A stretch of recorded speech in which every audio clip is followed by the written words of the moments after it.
Asthma attacks are frightening. I think inability to breathe is one of the most frightening things you can have happen to you. I've had patients describe it as feeling like they're drowning. In an asthma attack, your airways constrict tremendously. So you have a hard time blowing out air that's in your lung. And when you're having a hard time breathing, you tend to become anxious and you start breathing even more rapidly. And that actually makes it even worse, because if you're breathing in very rapidly, you don't have an opportunity to get rid of the air that's trapped in your lungs.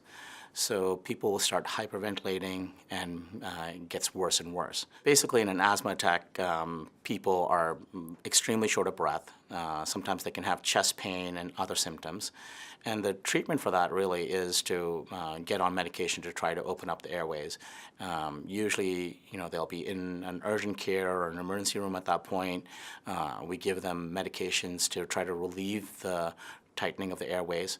Albuterol is a very common medication in that setting. They will also likely receive steroids in some form or fashion, because steroids are very good at decreasing inflammation that's producing the asthma and helps open up the airways.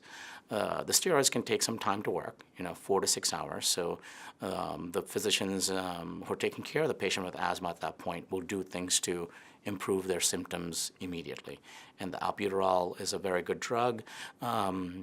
Sometimes they'll put them on little mask devices called CPAP that helps keep the airways open so that patients can breathe comfortably.